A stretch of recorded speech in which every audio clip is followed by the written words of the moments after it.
What the hell? Well, good morning. How's everyone doing? Welcome to the stream. What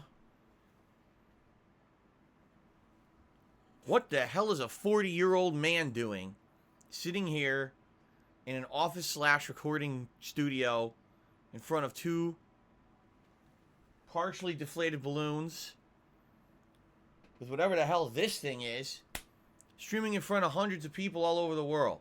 What is going on here? What is the implications of this? I want an explanation immediately, and someone better explain to me what the hell's going on around here. What is all this gamer shit, right? Anyway, guys, welcome. How's everyone doing today? I hope you're doing well. Today is April 6, 2022. Ladies and gentlemen, today is my 40th birthday. Wait, no, I meant to push this. Yes.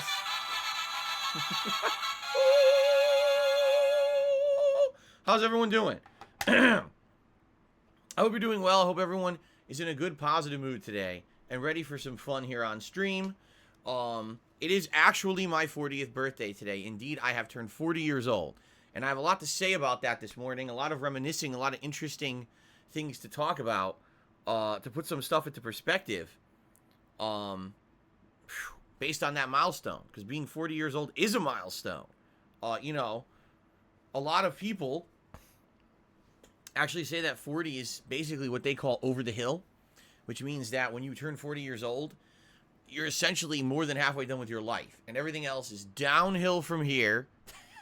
All your good years are behind you. Right? There's nothing good to be had in the second half. It's the first half was the good part, right? But you know, unlike a lot of people out there, I feel like perhaps I'm the polar opposite of that, and I'm very happy about that. But I want to give some perspective, a little bit of insight in regards to my history. I actually remember a particular milestone birthday of one of my family members and how I thought about it back then when I was much younger versus today. Okay. So, today, ladies and gentlemen, is my 40th birthday bash marathon event. And obviously, I welcome you all here to the event. This is going to be a very different style of stream than what I usually do, although a lot of the content may be very similar. There's going to be a party-like atmosphere. There's going to be special things interjected into the marathon stream that we don't normally do on my regular gameplay streams. I'm actually very happy to be able to be here all day. As you know, the last week was very annoying and stressful for me, having to take quite a lot of time away from my regular streaming to work on my federal tax filing. And today I just get to be here chilling with you guys, and this is a great thing. I'm really excited to be able to just be here and interact and chill with you guys and not be all stressed out about stuff crappily happening behind the scenes, right? Thank goodness. And so it's going to be a great event. Allow me to explain. Let's very briefly summarize what's going to happen during today's event so you guys know what to expect and what order to expect it, etc. And by the way, the landscapers are outside. I can already hear them approaching. I may have to close the window in just a moment, and if I do, you know what's going on. Okay, so today is the marathon event. First of all, today we're going to be ordering food for the event. And I want to just get this out of the way right now, because we had a poll going over the course of the last week. First, it was what style of cuisine did you want to see me try today live for Feasting with the King? And the options were Thai cuisine, Vietnamese cuisine, and a barbecue. You guys voted for barbecue. But I said, you know what? Barbecue is really broad. So what I will do is narrow it down to types of barbecue. And of the ones that were viable around here, there were basically three: American traditional comfort food style, Korean barbecue, and Hawaiian barbecue. But Korean barbecue, sadly, is something meant to be had and experienced inside the restaurant, cooked right there fresh in front of you with the people you're there with. I didn't feel like I could replicate that experience if I ordered food to be pre-cooked and delivered, so I ruled that one out. In regards to Hawaiian barbecue, it's actually something pretty unique around here, because Washington State is actually the travel hub to come to and from the United States from Hawaii, which is, you know, island out in the Pacific Ocean. So a lot of Hawaiian people actually live here and have started businesses and restaurants and things. It's actually a demand here, Hawaiian food. So that's unique. And of course, there's actually a lot of American style comfort food places around here too that I really like. So the poll has been running now for 3 days. For the first 2.5 days, the poll overwhelmingly was for Hawaiian. It was like at one point over 60% for Hawaiian, okay? So I go to sleep, I wake up this morning, the poll somehow has skewed 1% towards comfort food barbecue. Yeah, I'm calling bullshit on that. It's obvious that for some odd reason, I don't understand why, there was some kind of a troll rally movement to try to skew the poll. It doesn't make any sense because neither option really matters. They're both good. However, I was already planning this out last night with Kat, my wife, and I said, I want to do Hawaiian because we haven't done that. I've only ordered like once or twice from Hawaiian. I've never ordered the traditional Hawaiian dishes from there, and I wanted to do that. So it's my birthday. I can do whatever the hell I want, and we're going to order Hawaiian barbecue this morning, all right? We're actually going to go through a menu. We're going to talk about it here live on the pre-stream, and we're going to determine, you know, what to order together for a meal later today. People have already asked, well, what time will Feasting with the King be? Usually it's between 4 and 5 p.m. Pacific time. It depends on when it gets delivered, because delivery can be real quick, or it could take a while. Also, sometimes the restaurants take longer to make the food. Depends on the day. It's only a Wednesday, so I really don't foresee that it's going to be taking way too long. It's not like a weekend or anything. So, it should be good. And I'm excited. There is some cool traditional dishes that we can pick from. One of them I absolutely know I want to try, but outside of that, I'm not sure what else to get. We'll talk about it here live on the pre-stream and make that determination in order together before this pre-stream podcast ends. All right? That's exciting. So that's one thing happening today that's out of the ordinary. But also, instead of just being a set stream of, say, one game, this is a marathon stream. That means that this stream is going to be running from now all the way to the end of my stream, which will be around 7 to 8 p.m. tonight. Usually I only do a stream till around 4 p.m. Then there's a break for dinner. I come back between like 6:30, 7 p.m. and I run for another 2-3 hours. But we're doing one continuous stream. All right. Now, per our discussions over the course of the week, we determined that I should be doing continuations of all the games that I've already been playing. Because sadly, I hate to say it, there's been so many games going on in the last 2 months. I'm already backlogged on them. The ones that I like, I'm playing as much as I can, but I haven't really gotten as far as maybe I would have liked in some of these games, including Elden Ring, right? In addition, there's new games that have come out that I'm very interested in trying, but I can't until I beat these other games. So, that being said, it made more sense to focus in on the games that I've already been playing and get further in them. In fact, one of the games looks like we're going to beat today, which we're going to talk about in just a moment, than to do something else. You know, we were talking about Game Pass and going to playing Game Pass games, which, by the way, would have been cool if we did it. But at the same time, do I really want to set myself back even further, especially when I didn't do 3 streams last week because of my tax stuff? Obviously, I got to do the thing that's best for everything, you know, factoring in all the different situations, factors, input, everything that's going on. It's a lot of moving parts here to figure out what to do to make sense. So, it's going to be fun today. So, what are we doing? The first game we'll be playing today is Ghostwire Tokyo. Now, before everyone collectively groans and says, man, we don't really like that game, it's the end of the game. We're in the final side quest line. Basically, the game said you could beat it right now, or there's one interesting side quest line you have to complete before you beat the game, because after you beat it, it doesn't work anymore. So I said, all right, let's do the side quest line. That's what we're doing right now. We're in the midst of the side quest line. Maybe it'll take, 20 minutes, a half an hour tops. When we're done with that, we finish the game. Done. The end of Ghostwire Tokyo. I can even do my little mini review and everything live here on the marathon. All right? So I know some of you don't like the game. You find it kind of repetitive. Fine. It ends today. You can rejoice seeing this game end and be out of the rotation. Okay? And the other thing is, because it's a marathon event, there's no pressure. I don't have to finish it exactly in an hour or an hour and a half. We can go a little long. If we need 2 hours, we can go slightly longer and go 2 hours, and that's okay. All right? Good. Good. Okay. Then, after that, I think what we're going to do is we're going to do some Skyrim Anniversary Edition chill fun, where we interact. It's more about us kind of chilling and talking than anything else. Although the Skyrim playthrough's been super fun, I have no idea what we'd even do. We haven't played it in a week. We didn't play it because I was so busy last week with the tax stuff. I don't even remember where we left off, quite frankly. Okay? So that's awesome. I can't wait for some chill Skyrim fun. Then, depending on the time, we may have Feasting with the King, we may not. It depends on what time it is, okay? Then it's going to be Elden Ring. And for those who have been following the playthrough, you already know where I am, but maybe some of you don't. We did a ginormous 2-directional double underground dungeon that was hidden underneath Lanedale Capital City. All right? So now, I'm not sure. I think there's more to do. Like, I think there's one other direction to go there to figure out some other stuff. And then I think if we go and talk to the Dung Eater guy back at the hub, he gives us a key and we go to another optional underground area. So we can do all that today. And then, depending on how long that goes, all right, then we can maybe go back to conquering the city. But the underground stuff is very, very, very lengthy and distracting, but seems to be worthwhile, pretty challenging too, right? So it should be fun. It should be a fun session of Elden Ring. And then, to complete today's marathon event, the final game to be played will be Kirby and the Forgotten Land, a nice chill session. Now, normally when we play Kirby, I play it for 2-hour segments and we beat an entire world. I'll be honest with you guys, I don't think we'll be playing it for 2 hours tonight. I think it's probably going to be between an hour and a half. And so we probably will not beat an entire world. But still, Kirby is a lot of chill fun. A lot of people who actually like the Kirby playthrough told me they couldn't show up until later tonight. So they would be happy if I could do it last. I said I'd be more than happy to accommodate that. I like the people who have been regulars to those streams, and I want them to be here for the progression.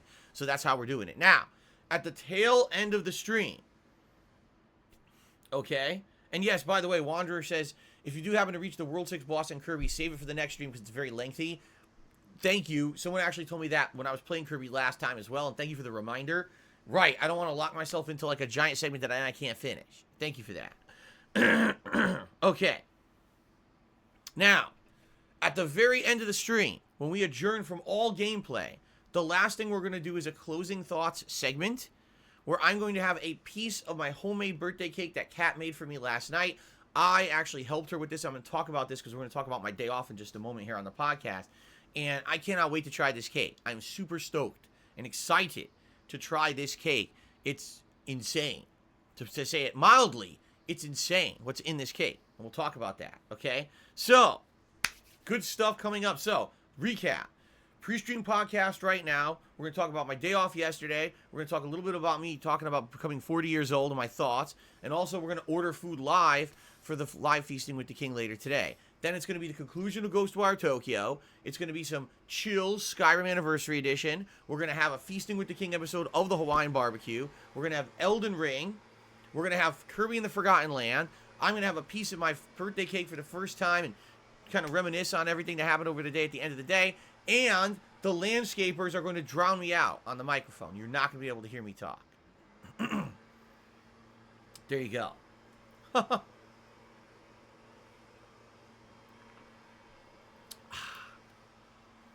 So, what a day, all right? Now, just so you guys know, starting tomorrow, we're back to regularly scheduled streaming, all right? And so, tomorrow, let me give you an idea of what you can expect for the schedule. Tomorrow, it's going to be Elden Ring on the main stream and Kirby and the Forgotten Land on the late stream, okay? This coming Friday, April 8th, now this is exciting, new games. Yes, a new game hype, my friends. There will be a brand new game starting this Friday. Now, what will it be? I'm going to narrow it down to 2 choices. I'd like your feedback over the next 24 to 48 hours on what you would like to see. But the 2 choices are as follows, okay?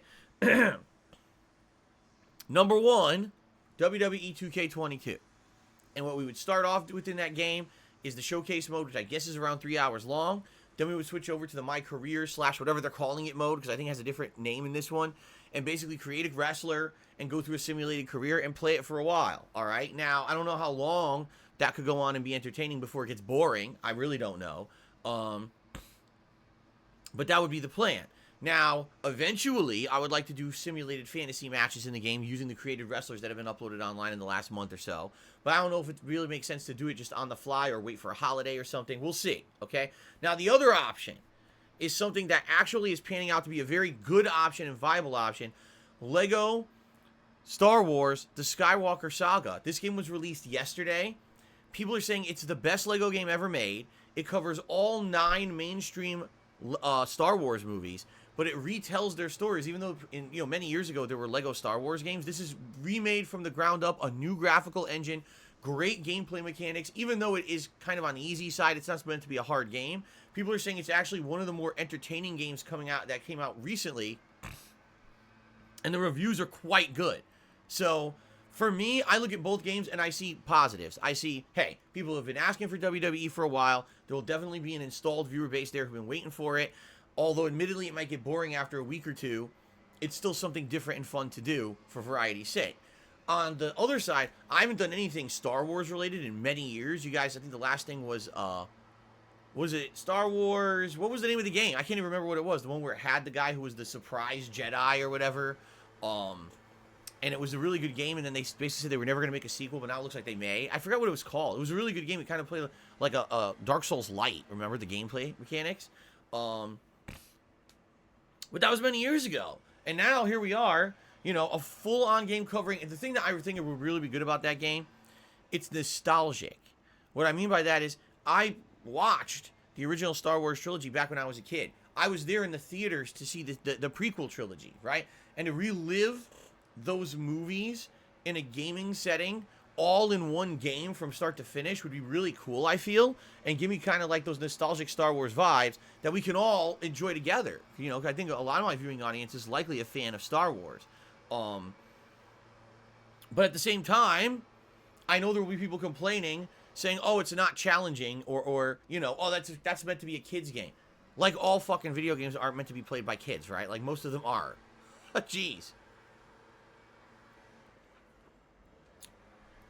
Jedi Fallen Order. Thank you, guys. Quite a few people here just said Jedi Fallen Order was the last one that I played years ago. Okay.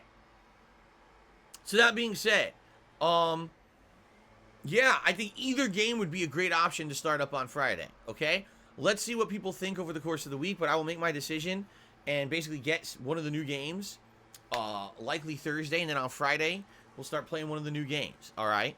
Cool. So that's going to be in the rotation, and it'll be the daytime streams will be alternating between whatever the new game is and Elden Ring, while the night streams will be Skyrim and Kirby until Kirby finishes, and I don't know how much longer Kirby has, quite frankly, but we can figure that out. And there will be Street Fighter returning this week on Friday night, so Friday Night Fights is finally coming back, and it will be consistent for the next few weeks to month until the new collection comes out in June, which will be totally different. You'll have Hyper Street Fighter 2 in there, which is different from the Super Turbo version I play every week. It'll be, I also have Darkstalkers in there, which will be really neat. So, cool, right? It'll be really neat. I'm very excited for that.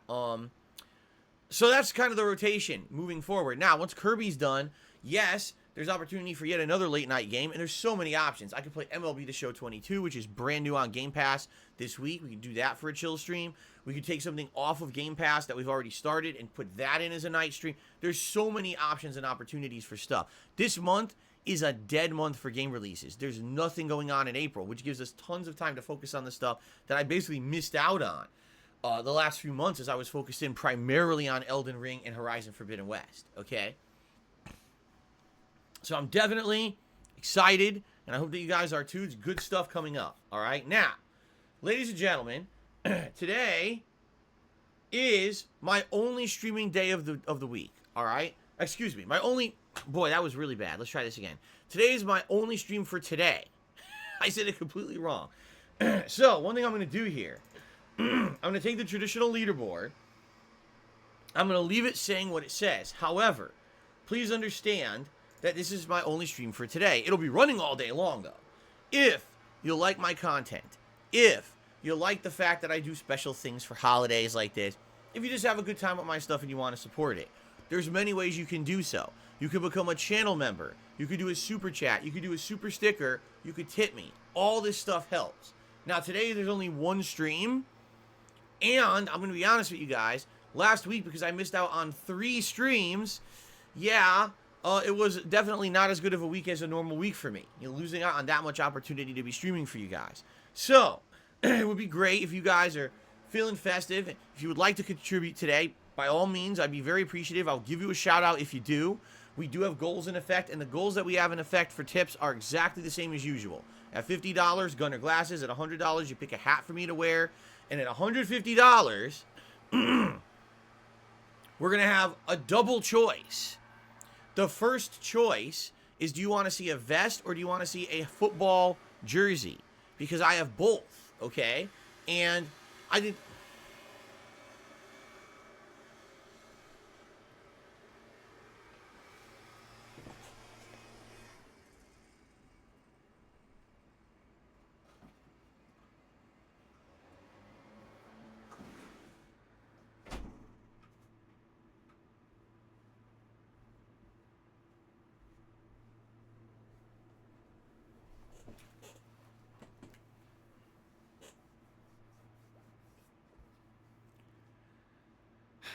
Okay, let's try that again.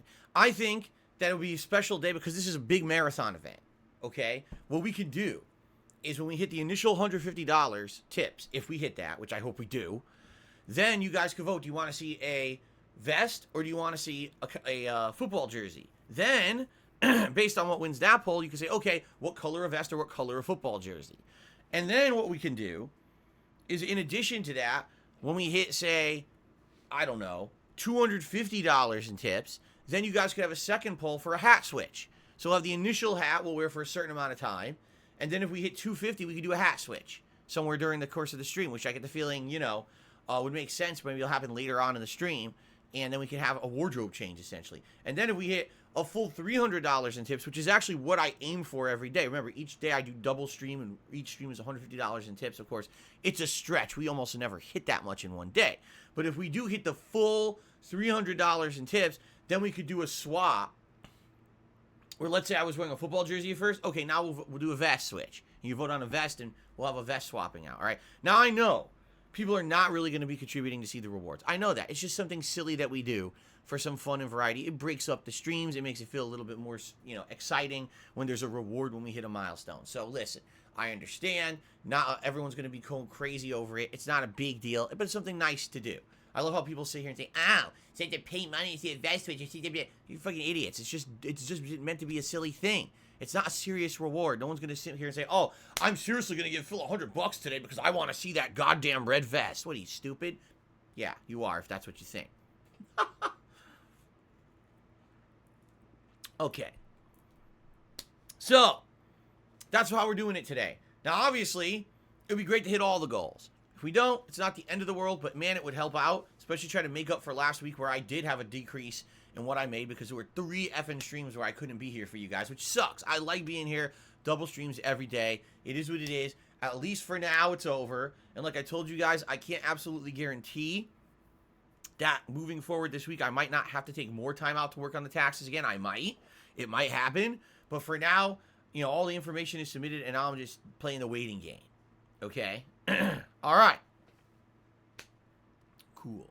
All right. Now, a couple segments today. First segment I'd like to do, Phil's Day Off. Let us talk about my day off yesterday.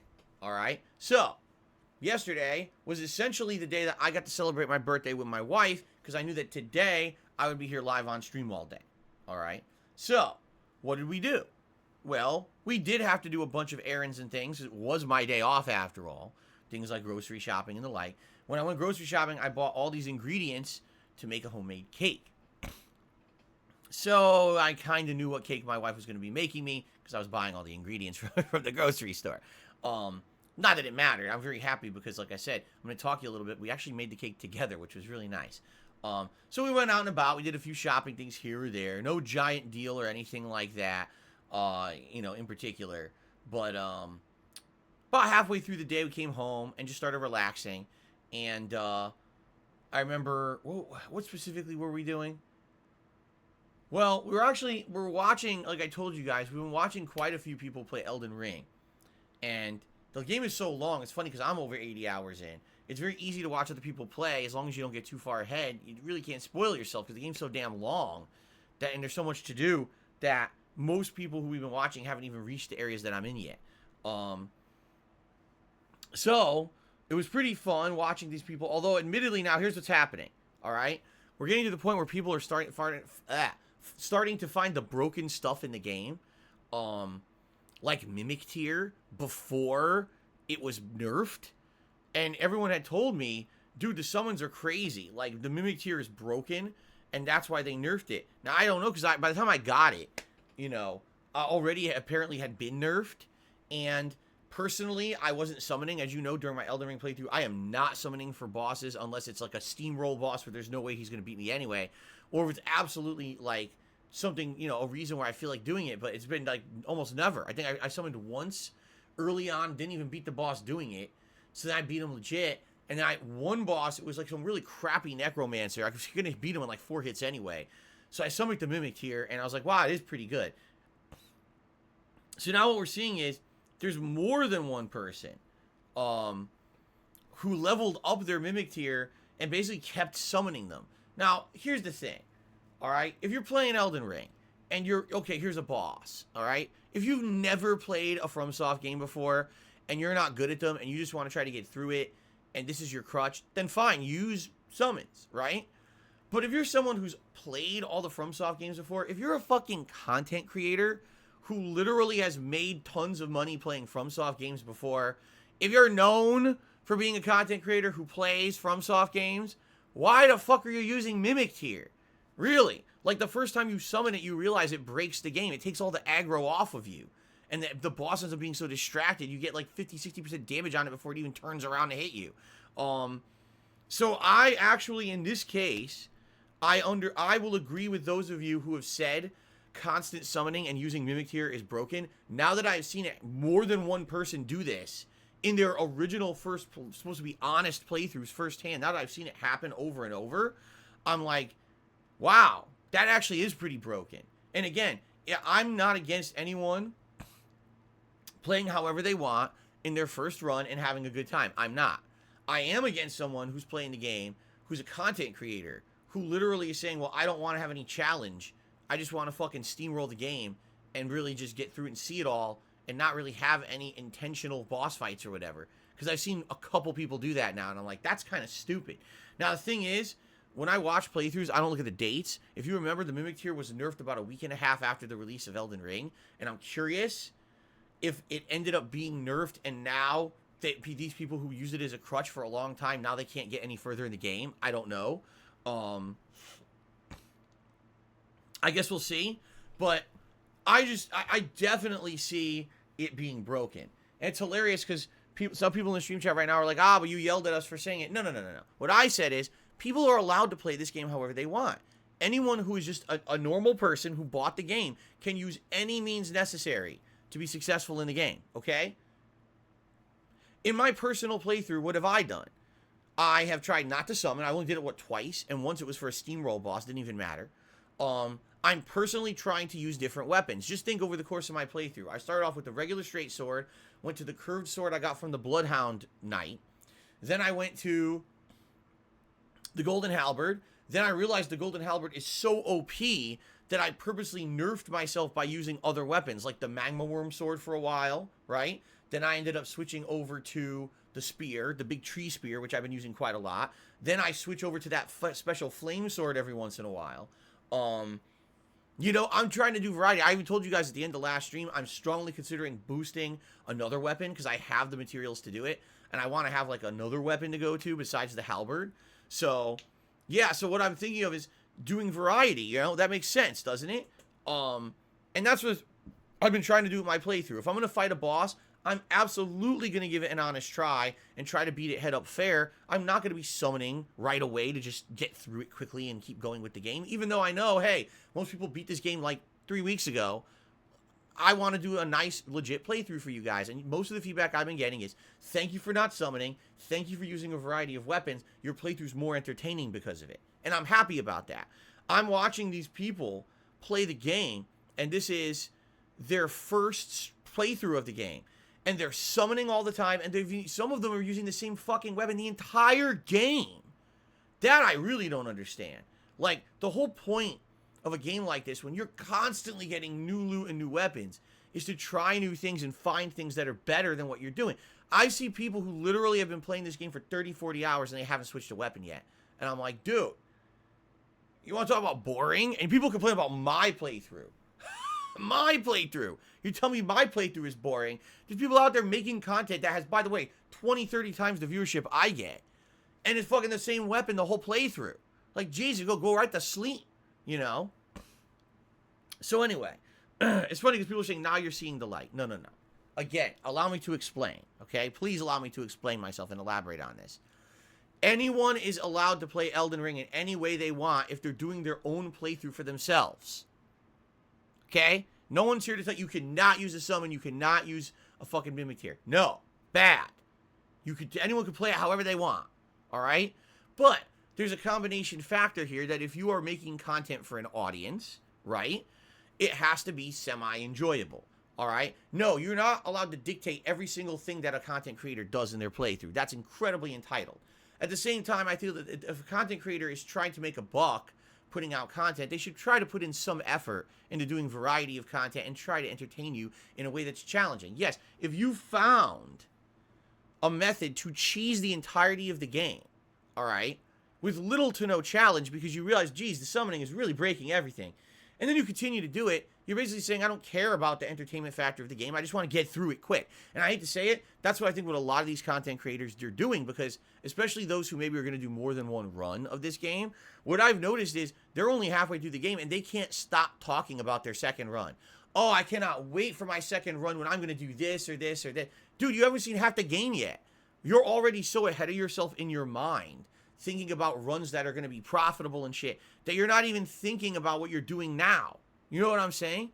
And that's kind of annoying to me, because these are people who are, I'll be honest, much bigger than me, much more popular than me. They're making money hand over fist. These are some of these guys that I'm watching are people who are known that all they do is play FromSoft style gameplay stuff. Okay? And it just doesn't make any sense to me that to them, just the enjoyment of the game and exploring isn't even a big deal. I just can't wait to get through this first run so I can get to my fucking special cheese run or challenge run or whatever, which is the next run. What? Just enjoy the game, right? Like, why can't you just honestly enjoy the game? And what's crazy is some of those guys beat the game in a week. And this game is, what, over 100 hours long. That means, just think about this. They were playing over 10 straight hours a day for a fucking week. How can you not get burnt out on a game after you play it over 10 hours a day for over a week straight, and then you're going right back into the game to play it again? I'll be honest, I'm very glad. I'm very glad that I'm a variety content creator. I feel like I'm enjoying Elden Ring because I'm taking my time with it. If I didn't, oh my god. If I was playing it the way that they're playing it, I'd be like, forget it. I don't think I'd get any enjoyment out of it. You know, I'll be honest, I don't envy that. I don't envy that lifestyle. That, oh, Elden Ring is out and now I have to just play it straight for 5 months. Every different kind of variable, every challenge run, the all boss run, the skipped pacifist run, the level 1 run, the beat it with my fists run, you know. Oh my god. I just, you know. No. That is not for me. Okay? Let me open my window now because the landscapers are gone. It's already getting stuffy in here.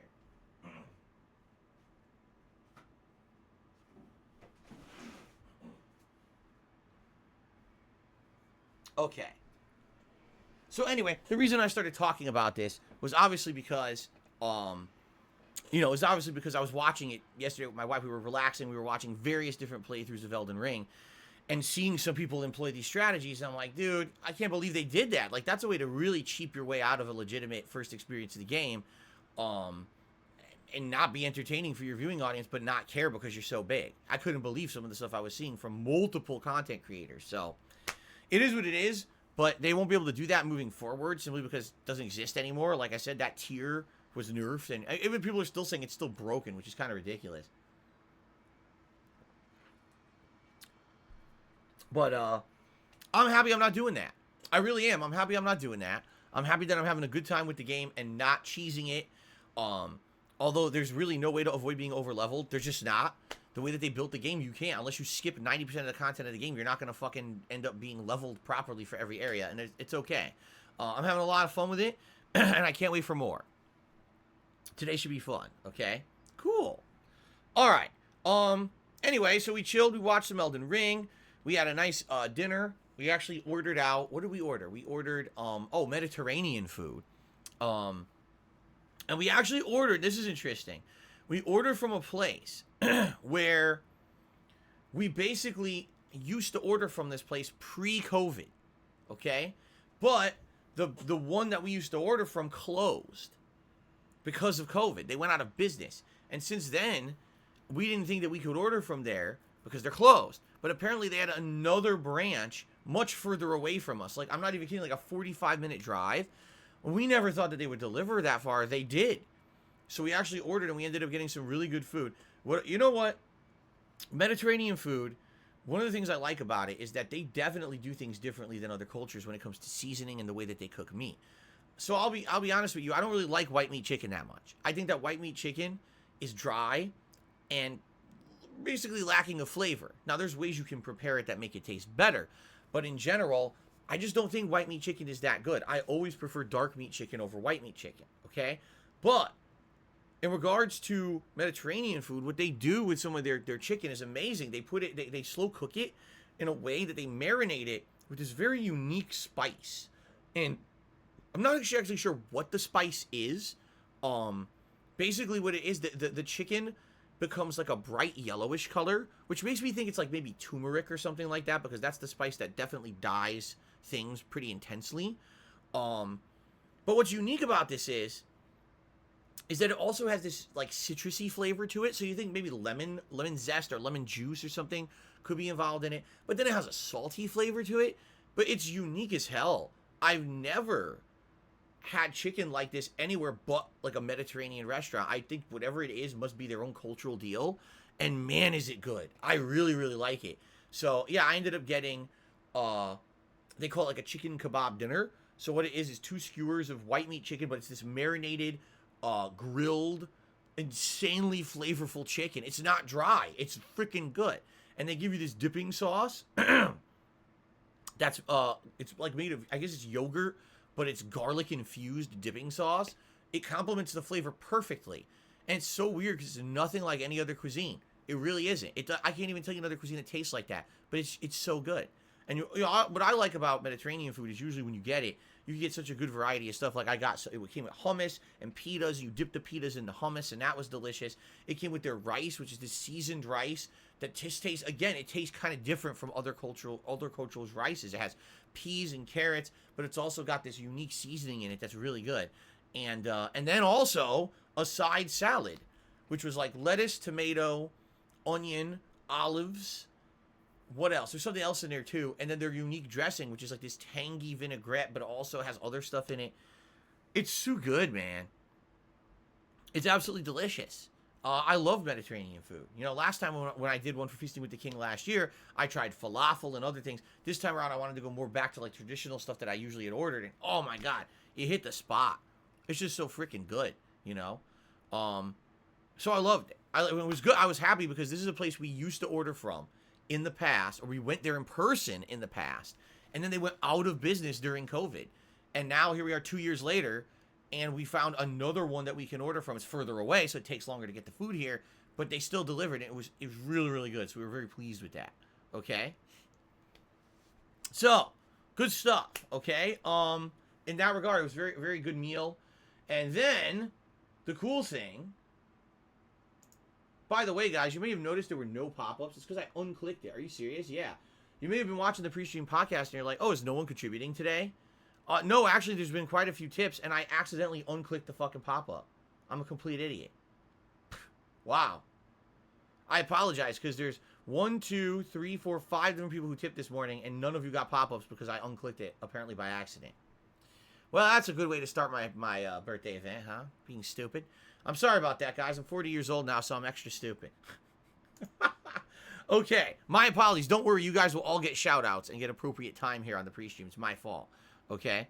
All right, now, that being said, okay, hold on a second, because idiots here.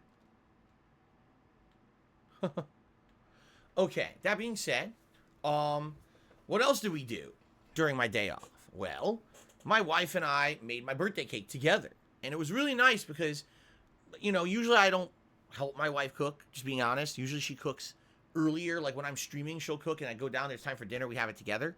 And definitely with baking, I don't think I've ever witnessed her do the baking or anything like that. And she was like, you know, we're both off today.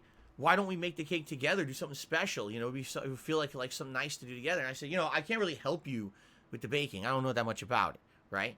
But what I can do is I can help as much as I can. So I hope to get the ingredients out. You know, I made suggestions. Like, for example, she's making the frosting and she's hand whipping it. And I was like, you know that we have the electric mixer. It's not a good one. You know, it's not like a fucking KitchenAid. It's like a hand electric mixer. It's cheap. But, you know, it's been sitting around and we don't use it very often. She's like, oh, God, I totally forgot we have it. Pull it out. We cleaned it off. We used it. Made it 20 times easier to whip the frosting. Okay? So, first of all, this is made by hand, meaning this was not a cake mix that was bought in the store. She actually found a recipe online to make your own cake batter, make your own frosting. It was all done by hand. It wasn't pre-done stuff, okay? So we made the batter together, which was, I made a mess, got all over the countertop, but it was good.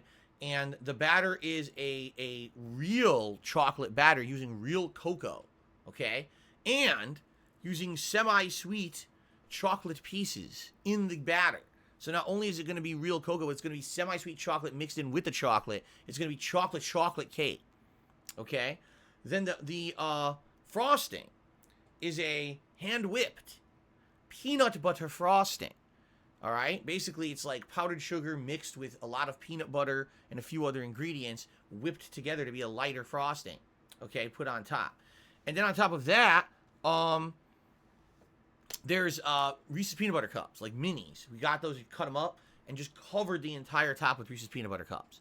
So this is crazy decadent. There's no way I can eat big pieces of this thing. I'll you know, I'm 40 years old. I'm not supposed to be eating crazy shit. So if I have a piece of this, it has to be like one small piece a day, okay? Now, the funny part about this was, we make the cake, and it's like, oh, I can't wait. This is going to be great, right? And then we look, and by the way, thank you, Thomas McDonald, for a giant tip. I appreciate that, and the animation worked this time. Awesome. Thank you, Dan. So we make the cake, and it's baked, okay, it's frosted, put all the candy, put it in the fridge, and I realized, and I said, wait a minute. We baked that in the nice Pyrex baking pan. And I looked at the meals we were doing this week. It was like every dinner this week, we're using the Pyrex baking pan. Oh, oops. And I was like, dude, there's no way I can eat this fast. You know, I can't be eating giant pieces of this cake every day. So what we're going to do is later tonight, I'm going to cut my first piece of cake. Yes, I have candles for it and everything. We're going to eat it live, last thing on stream today. We're going to blow out the candles, have the cake, and then tonight I have to cut it into small pieces and basically separate it all, put it into like containers and put it into the fridge like that, so that basically we can use the Pyrex container for the rest of the week for meals. So we got to rush to get it out of the pan, which is frustrating. It's nice to just leave it in the pan, cut it as you eat it, but can't do that this year. Anyway, it was really good. It was really good to do that with her, and I actually said to her last night, I said, thank you for having that idea, because actually spending the time together making the cake was nice. We joked around, you know, we had fun with it, and I really enjoyed doing that. That's a memory that I will have, a nice time that I got to spend with my wife for a while, you know. It's something that will resonate. It's a nice time we had together to celebrate my birthday, you know. Cool. Okay. So that was really my day off. Was it anything ultra special? No. No. And by the way, idiots who are so materialistic will say, Phil, what are you getting for your birthday? Nothing. No physical items. No physical presents are needed. All right? I had a nice day with my wife yesterday. She baked me a delicious cake that I'm going to be eating for like a week or more. You know, I'm going to have a nice day today with you guys, having a chill day with gaming. By the way, I'm super happy to be here all day today playing games with you guys. After that week I just had, where I was spending 3 nights doing the tax stuff, and each night was over 3 hours of bullshit grinding with numbers and stuff. I was getting headaches and stuff. This is nice. This is a nice way to basically chill and have a good time with games with you guys today, all right? That's all I need, man. I don't need nothing. I'm 40 years old. Do you think I fucking need anything, a physical present? What am I, 7? Do I still need the Wolverine toy? No. I don't care about that shit anymore. I don't. I just like having good times in my life, seriously.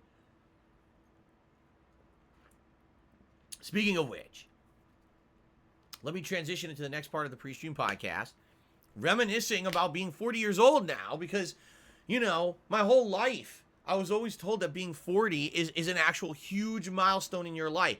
That when you're 40 years old, that's your middle life, and you're supposed to look around you at everything you have, and, you know, is this where you wanted to be? Is this where you pictured yourself at 40? You know what I mean? And what I'm going to give you a little bit of a perspective here. I think it'll be an interesting take. But to answer the first question, is this where I thought I would be at 40? Let's think about this.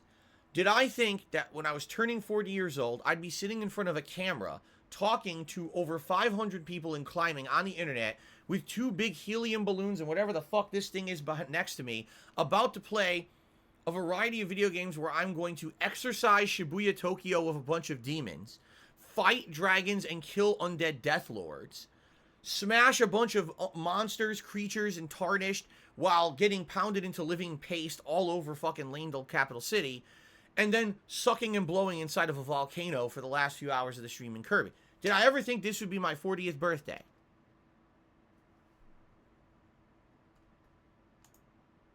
Yes, this is exactly how I pictured it. I don't know how I figured it out, but I knew somehow that on my 40th birthday, this is exactly what I would be doing.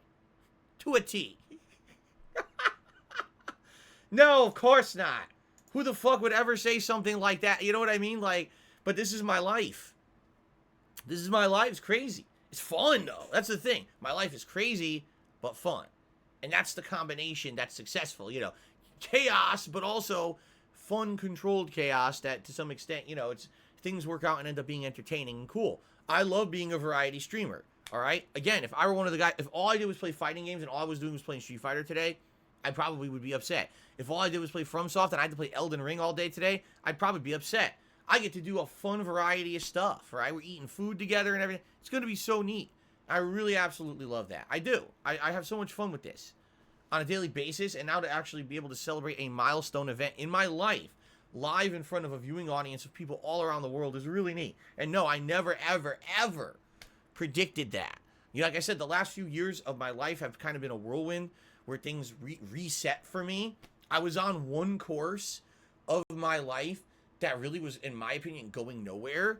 And then kind of 2017 was the reset button where, badoom, everything changed, right? The content I was putting out, the kind of person I was, my personal relationships, meeting the love of my life and everything, like everything changed for the better. And since then, I feel like it's almost like my second life has started in 2017, and it's kind of been a wild ride since then. Yeah, I'm very excited.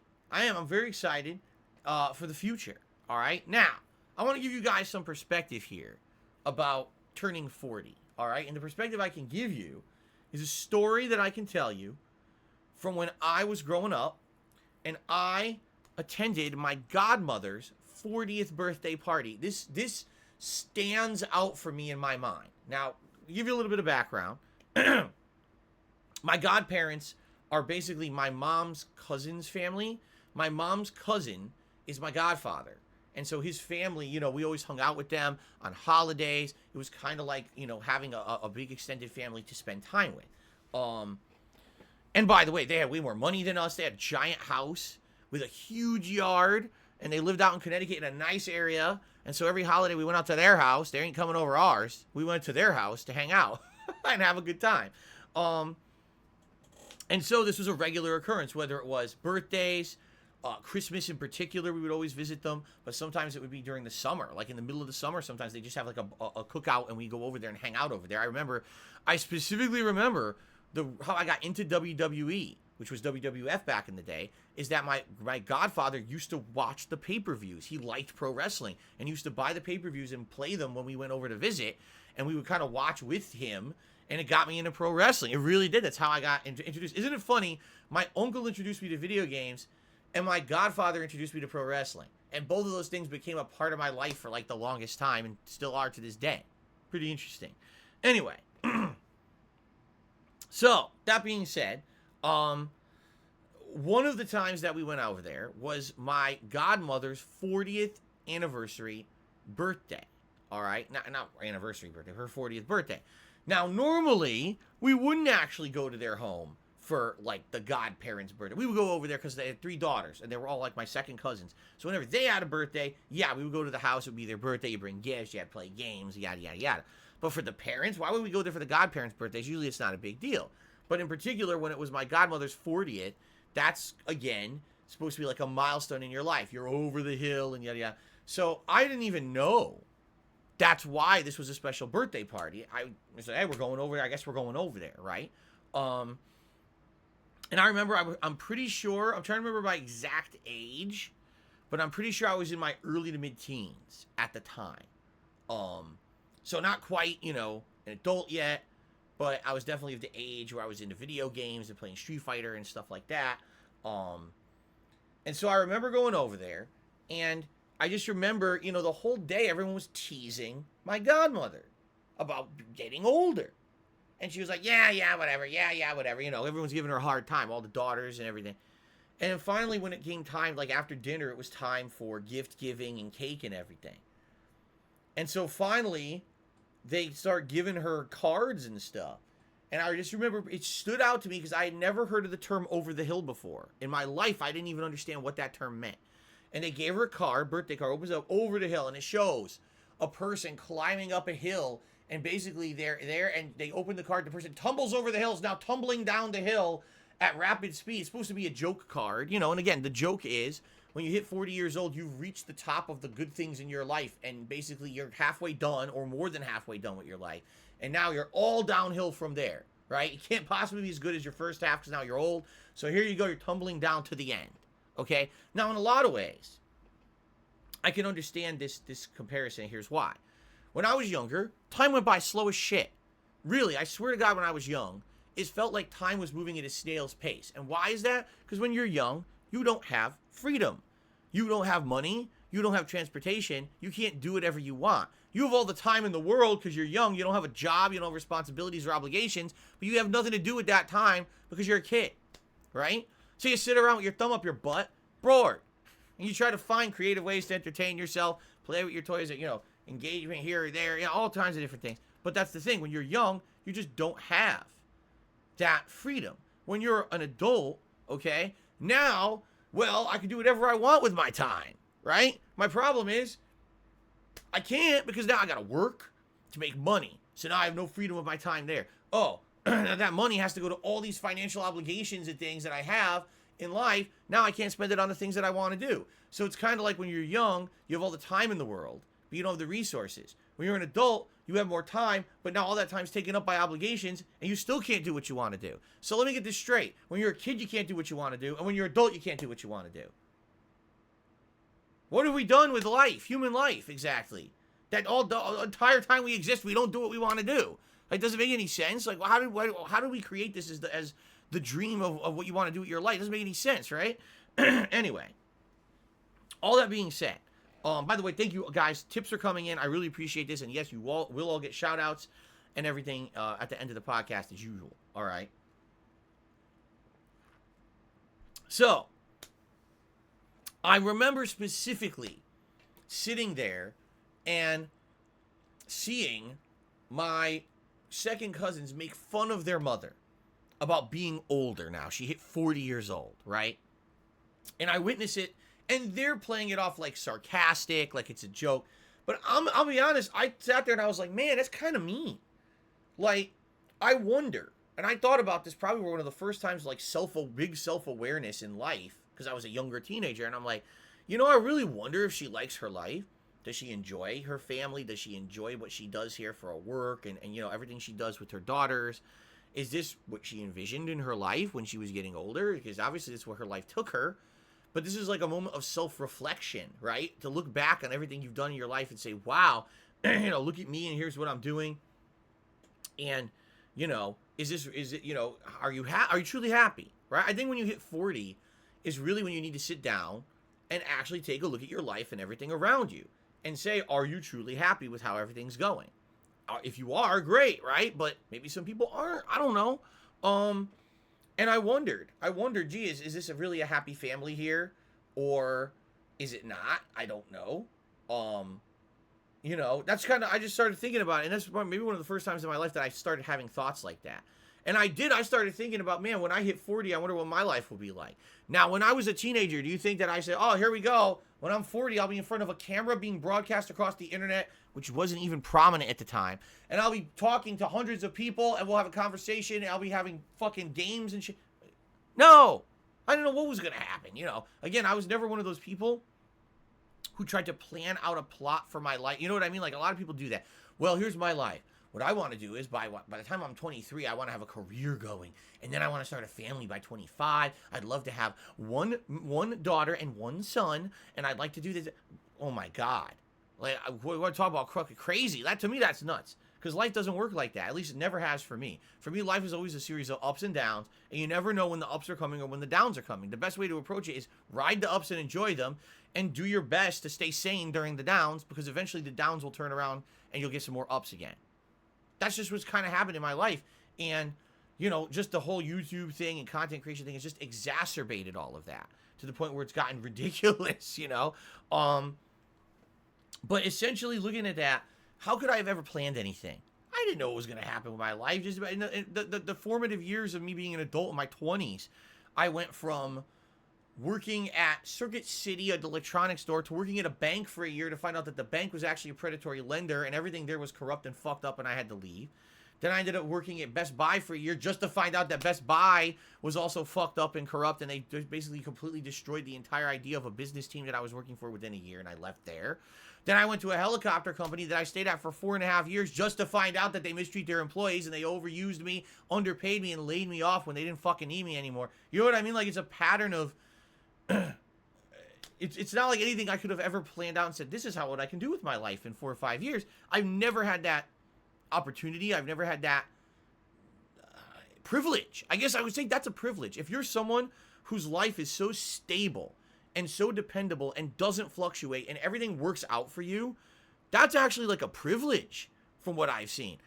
I don't think many people get that in real life, but some people just think they do, especially those who are, I hate to say it, filthy rich. Those who are born into money, they live in that lifestyle of, oh, look what I got to do. I get to plan everything out and it's so nice. Like, who the hell else gets to do that exactly, right? None of my friends ever got to do that, plan out an entire fucking life. You know, we didn't live in that privileged lifestyle. And that's kind of the same for me. Like, I never knew what was going to happen with my life. If YouTube hadn't happened, if I hadn't started to become a YouTuber back when I did, I have no idea what I'd be doing with my life right now. Zero idea. I couldn't even tell you how things would have went. You know, who would have known, right? So, it's just crazy, like, that people have these thoughts about life and how it should be. And by the time you're 40, you should have this and you should have this and that. All right? So I still, to this day now, I'm 40 years old today, and I think back to the 40th birthday party of my great aunt. Or, I called her my great aunt. She's really, or not my great aunt, or my godmother, excuse me. I called her my aunt, but she wasn't. She was my godmother. It was weird. My family, we didn't like to say godfather, godmother. We said uncle and aunt for some reason. I don't know. But anyway, you know, it's, to me, it's just like such a weird thing, because I could definitely see her maybe looking at her life and reminiscing and saying, so she had 3 daughters, right? The job that she was working, the job that her husband, you know, my godfather was working, and they had a nice, by the way, nice house, fucking really nice house that they lived in and grew up in. I don't think that anyone would be like, oh, they didn't do good there. They lived in a really nice place. Better than here, by the way. Better than the place that I live in today. Their house was fucking humongous. Giant yard. They had a pool. You know, they had good stuff. You know, they did well for themselves. They should be proud of what they built there with their careers and their family, because not everyone gets to provide like that for a family. And they did. They get to provide a really nice house and atmosphere and place for their family to grow up. But yeah, like, I look back at that and I wonder how happy she was. I don't know. You know, it's funny because you see the kids were razzing her all day about being old, and now, oh, look at you, you're gonna start to sag, you're gonna be wrinkly, you're gonna do this and that. They razzed her all day long about it. You gotta wonder if it actually hurt her. You know, like, I mean, yeah, she's just brushing it off sarcastically, but how much of that did actually got to her? Maybe a lot of it did. Who knows? You know, you don't know. But anyway, I take a look at that, okay, and I kind of compare that now to my life as I look at it, and I look at it, I'm like, well, my life is insanely different than what my godparents were doing back in the 90s, okay, and I kind of do like a comparison, like, well, let me look at my life now, okay. I live in a nice place. I love where I live. If I could help it, I would like to never move. I'm serious about that too. Like, I think this place is perfect. All right. Are there shortcomings? Of course there are. There's some things I like to improve and fix in the house or upgrade in the house. My backyard I really don't like. I would like to change my backyard and upgrade that for the better. Okay. there's things here that I would like to change and improve. But I love this house. I love the neighborhood. I love the fact that anything that I need is within a quick drive. I don't ever have, since I've moved here in 2014, I've never driven on the highway. I don't have to. There's no reason to. Everything is within reach. I can even drive to Seattle right now within 45 minutes and not have to drive on a highway. Highway driving has been eliminated from my life. I don't have to deal with that bullshit, that stressful nonsense anymore. Pretty cool. You know, everything, the weather here is much better than where I came from. Is it perfect? No, absolutely not. There's problems with the weather and stuff. But man, I just have a lot of fun with moderate weather and being able to enjoy what I want to do with my life and not have to worry about, oh my God, today there's going to be a ginormous snowstorm that snows me in, or oh my God, we're going to have fucking giant hurricanes and shit. It just doesn't happen out here. You know what I'm saying? But yeah, like, I look at my life now and I'm like, wow, my family. I have a loving wife, the love of my life. You know, we've been together for quite a few years now. We've been married for a couple of years. Well, a few years. Jeez, time flies. Jesus Christ, I feel like we just got married. It's been 3 years. Man, see what I mean about getting older? Time just goes by like this. Boop. Holy shit. But anyway, I seriously don't know how I could be happier besides getting more time to spend with my family. That's about it. Because the time I get to spend with my family, I really enjoy. I wish we had more time because there's things we like to do. Like we keep saying, we'd like to go to the zoo. We eventually, when Seattle finally stops being a fucking hotbed for crime and they amp up their game to make it a nice touristy place again, which I feel will happen. It's going to come eventually. They've fallen apart in the last 2 years, but I really feel that they will get back on their feet eventually. Okay? But anyway, once that happens, we'd like to go back there. All right? And eventually we'd like to do other things together. Yeah, we'd like to spend just a day around the house and not have to worry about running out and running errands and grocery shopping and busy work and bullshit, and just have some time together, which we don't get. We don't. I have 1 day off a week. That's not enough time to do that stuff, okay? But all of that essentially, okay, to me, I love my life. I'm absolutely loving my life, and I say that I can say this to all of you out there, the 500 plus people watching live, the people who will be watching this on demand after, even those people who want to make fun of me constantly. I have something I really want to tell you, and I mean this. Every day of my life is the best day of my life. It is, because I've been through a lot of shit in my past that I feel was stressful, fucked up, not going anywhere. You know, I've been through bouts of depression. I've been through messed up things in my life. Times when I felt like I was in dead end. Multiple times in my life I felt like I was in a dead end. I wasn't going anywhere and there was no way out. I am loved. I am happy. For the most part, I'm safe. And the reason I say that is because no one's really safe. At any moment, things can flip on their head and all your safety is smashed and destroyed. But as safe as I could possibly be, you know, in life. Are there things that could be better? Yes. But every day I wake up, I'm like, wow, I woke up today genuinely excited for the day. I was like, I can't wait. I get to go on stream. I get to chill with all my viewers. I get to have a birthday cake, great food, great games, right? Later tonight, I get to spend time with my wife. This is great. This is a great day for me. I can't wait, you know? And I'll be honest with you, in the past, it wasn't like that. There were many times in my past where it was like, oh, well, just another day. It's not like that anymore. I absolutely love it, man. And that's, if I'm 40 years old and I'm supposed to be over the hill, I'm supposed to be having a midlife crisis, I'm supposed to be feeling so bad about everything around, oh my God, I really pigeonholed myself into a dead end now and I can't get out, and things, obligations that I hate, and everything is bad. No, it's not the case. All I need to do is stick in there, and I feel that over the next few years, all right, things like this, my business, it will improve. Here on DSPGaming on YouTube, we can make this grow. We can make this get better. We can make this increase in size. It has seen that growth in the last few months, and if we can consistently get that to continue to happen, I think that we could do really well here, and it could get to the point where it could exceed what I was doing on Twitch. Seriously. And it sucks because basically, I really was hoping, all right, that we could do something, for example, have 200,000 subscribers here on the channel in time for my birthday, right? That would have been amazing. If I could have had 200,000 subs on DSP Gaming and do a co-op celebration of my 40th birthday and 200,000 subs. It didn't happen. But that's okay. There was still tons of growth. Still more growth than I've seen on this channel in 5+ years. Things are going good in that regard. You know what I mean? Just got to stick it out. I feel like if I stay the course, I don't give up, I stay positive, I do whatever I can to hang in there and keep putting out the content I love to make, and you guys keep supporting it, and we have great times together every day on stream, and I continue to have a good time with my family behind the scenes, things are going to go good. Things are eventually going to get to a point where maybe I can have some more time to spend with my family. Maybe I can do some of those improvements to the house that I'd like to do, fix some of the things that are broken, change the backyard up a bit that I really don't like. You know what I mean? But I got to get there. I just got to tough it out a little bit. That's okay. I'm having a good time while I'm doing it. Again, when I say tough it out, all I mean is be patient.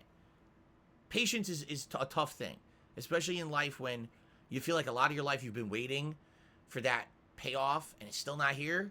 Like, when's the payoff, right? I'm not looking for a payoff. I'm just looking to have slight improvements here and there. That's all I need, because I'm having a great life. Really, I'm having a really great life, and I'm happy for that. I want to say thank you, obviously, to my family who make that possible behind the scenes. But I want to say thank you to all of you, obviously, who are here live or watching on demand for making this happen as well. The fact that I'm 40 and happy is definitely has to do with choices I've made in my life, but also has a lot to do with you guys being here and supporting the streams. And not only do I mean financially, because every time I say support, idiots want to say it's just money, money, money, money. Money's a big part of it. Not gonna lie. I mean, everyone in life, you need money to get by. Particularly, my finances have not been great. You guys know how messed up my life has been in the last 10 years with things, that bad choices that I made, the bankruptcy, the back taxes, all the bullshit. You know all about that, okay? But it's not just about that, right? It's about having a good time, having people who genuinely come here and tell me, Phil, I love what you do. We have a great time together. There's meaning for me. I love interacting with you, the fun conversations we have, the things that are added to the quality of the content that I put out because of the interactions that we have. The engagement, the last few months, you guys liking the streams, liking the videos, leaving comments, those simple things that are free. Those things are meaningful as hell. So it'd be so meaningful, okay? And I want to say thanks for that. As much as, you know, you'll always have the element of people out there who are jealous and upset when you're doing well. I don't think I'll ever shake that. Because if you haven't noticed, right, if someone on the internet is down in the dumps, oh my God, I'm completely defeated, everything's gone wrong for me, you get this group of people who revel. Oh yeah, I love it. I wallow in the misery of this person who I don't know, have no personal attachment to. Maybe I should seek fucking professional help, right? Right. But when you see someone like me, I'm like, hey, I'm 40 and I'm happy. You're going to get the shitheads who have to come out, and they always have to say the negative stuff.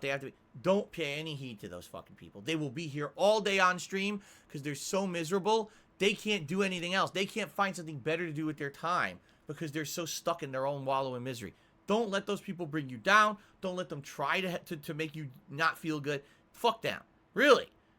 They need to fucking fuck off, and it's just the internet's an open place where anyone can go anywhere they want. It's just not possible. But I'm going to have a great time today. I know we are. I know we're going to have an absolute positively great time on stream today. I'm not going to let these morons drag anything we do down today. Seriously, it's going to be a good day. A solid, positive, fun, chill day of gaming, of food, of everything. Okay?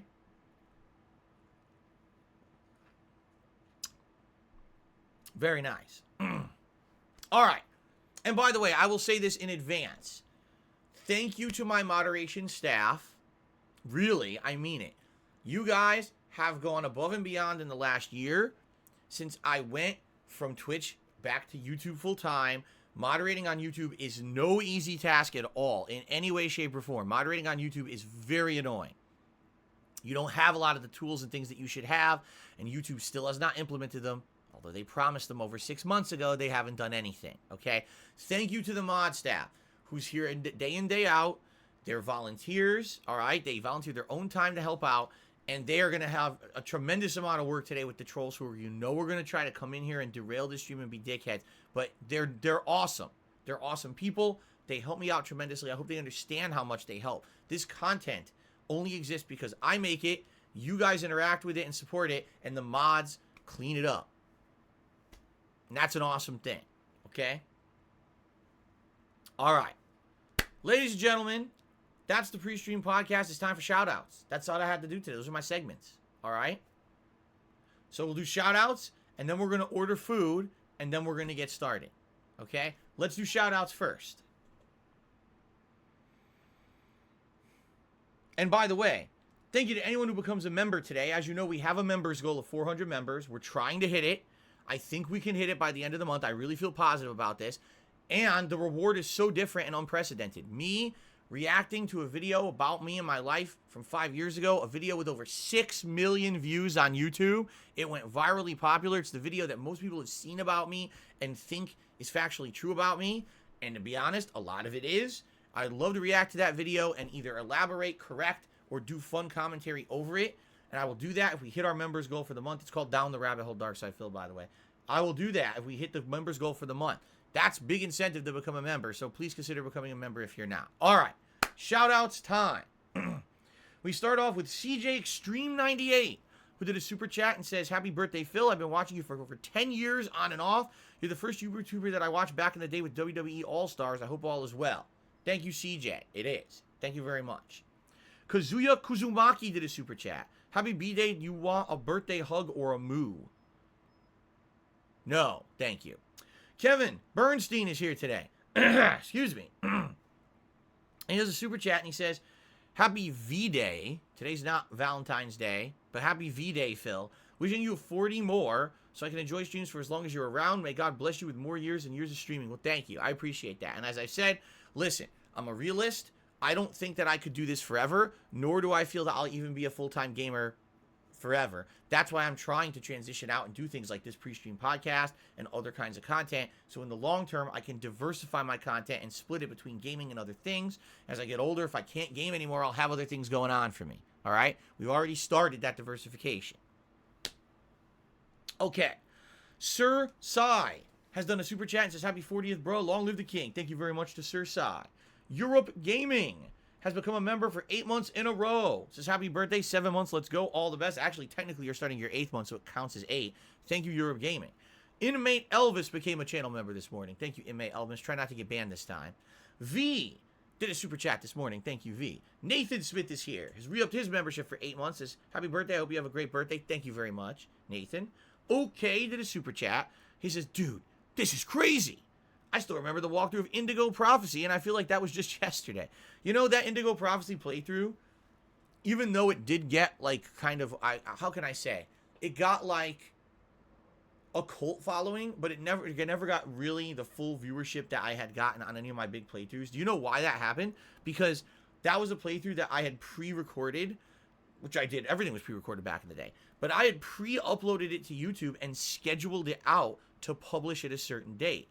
But back then, this is so long ago, that didn't work right on YouTube. When things published, they would show up on your channel page, but no one who subscribed to you would get a notification.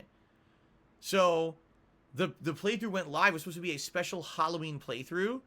It went live, and no one knew it went live. So I had, like, no views on it. And then by word of mouth, people started saying, dude, you got to watch Phil's Indigo Prophecy playthrough. It's really good. It's fun. It's entertaining. And then people started watching it over time, and it did get decent viewership over time. But actually, I was kind of deflated at the time because I worked hard on that playthrough. I had actually pre-recorded it and rescheduled it, and I promoted it. I did a promo video for it and everything. And when people told me they couldn't find it, I was like, that pisses me off. But it is what it is. It's long history, right? Thank you, OK, for the ongoing viewership and support. Fat Samurai has become a channel member. Thank you to Fat Samurai for the channel membership. Carlos Hernandez became a channel member. Thank you, Carlos. Lord Shiogarath just did a super chat. Said, happy birthday, Philip Paul Burnell. What game is first? Ghostwire Tokyo. We're completing Ghostwire first. Okay? So before we switch over to tips, which looks like there's a significant amount this morning, and I really appreciate that, guys. What I would like to do is check on members, because I think we already just saw a spike in memberships this morning, which would be tremendous. If today is the day when we get major progress with memberships and we can get a real foothold towards the goal of 400, that would be great. By the end of today, I would love to be so much closer, and that way we can say, yeah, we're right there, we can do it, right? So, members, which, by the way, it's all glitched out. We went up. We're at 361 and climbing, which is great. I think a lot of these were re-memberships, but yeah, we're at 361 and climbing. So let's get that leaderboard updated. I absolutely will be periodically checking on this today, because now would be a great day to get good progress. Okay, did another super chat. Says, sorry, happy birthday, but dude, no more drunken playthroughs. Oh, I haven't done drunken playthroughs in a million years. And there's various reasons why. First reason is, this is my job now. When I used to do the drunken stuff, it was not a job. that I was planning on making money on. It was just me dicking around. Number two, I'm going to be honest, you get drunk. You might accidentally get goaded into saying something that gets you in trouble. It's happened before. And I can't risk all of this. You know what I'm saying? As silly as it would be for me to drink and then play games, what if some asshole says something, I read it out, like, oh, I didn't realize what I said. Now, oh, get what? You're suspended because you said it, It's just not worth it. Sadly, with the amount of trolls that I have having me on my toes all the time, I can't be fucking around with that kind of stuff. You know what I mean? Thank you, K Styles. We re-upped this membership for 11 months at the Ultra Supporter level, which really helps the channel. Thank you. Okay, now let's swing over to tips. We start off today with Rob on Wheels, the first tipper of the day with a $5 tip, and he says, happy birthday, Senpai. Thank you very much, Rob. It's good to see you here today. I'm happy that you're here to celebrate my birthday with me. Good variety of stuff. And here's a good thing about today. Even if you don't like half the games, there's still Feasting with the King. There's still the other games you probably will like. That's why I love being a variety streamer, man. Really. You can come back when I'm swinging to a game that you like. I probably will tweet every time I switch games so people know what's going on. Okay. Thank you, Rob, for the first tip of the day. Zombie, to me, $1.50 says, House of the Dead remake comes out tomorrow. Will you consider playing it? I love House of the Dead 1. House of the Dead 1, in my opinion, is one of, if not the best light gun shooter ever made for arcades. I liked it so much back in the day that I mastered it. I could actually beat the game on 1 quarter. Okay? That's how much I played. I loved it that much. That being said, it's a short game. Really is. You could beat that game in like 25 minutes, if that. With secrets and everything, it's a little bit longer than that. But to buy a home version of it, just to play through it like once or twice, unless they have significantly extended the length of it, which I don't think they did, I don't really see the value. You know what I mean? Like, you're gonna play through. That's an ultimate quarter game. You go to the arcade, you put quarters, and you play it. That makes sense. It's a digestible experience. I don't know if it makes sense as a console purchase. Just being honest, I don't think it does. I used to own House of the Dead 1 and 2 collection back in the day, and that was good because it was at least 2 games for the price of 1 on PC. But this game, I don't even know if it's worth it, I'm interested in it, absolutely. I'm just not interested in spending like 40, 50 bucks or maybe even 30 bucks on a game you're going to play once and see it all, and you're done within like 20 minutes. Okay? All right, Rob on Wheels did another tip, $1.50, and his opinion is Star Wars, nothing but Star Wars, fuck WWE. Well, there you go. I think we know what Rob would like me to play starting on Friday. He's interested in Lego Star Wars, the Skywalker Saga. Thank you very much, Rob. Well, and by the way, thank you for the lovely musical rendition that you did there. I can't believe how well you can sing. Harry Butthole has tipped me $20, which now becomes the top tip of the day. He says, Phil, happy birthday, dude. I haven't been around much, but I hope that all is well with you. Well, thank you, Harry. Yes, things are going good, for the most part. As they always say, there's always room for improvement. At the same time, I'm enjoying life. We're having a good time. Thank you for the very generous tip. Godzilla's Giant Dino Dick tipped me $10, says, you considered a new tip goal where you strip naked if you get to $500? No, because I'm not a complete fucking idiot. But thank you for the tip. Project Xenome just tipped me $5. Says, happy birthday. Thank you to Project Xenome for that. I appreciate that. Thomas McDonald just tipped me $40 and says, happy 40th birthday. And with that, obviously, that's the biggest tip of the day.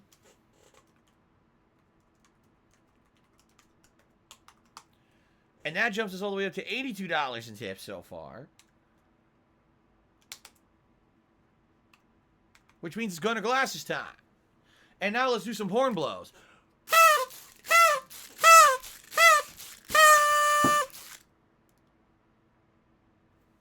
Thing always fucking falls.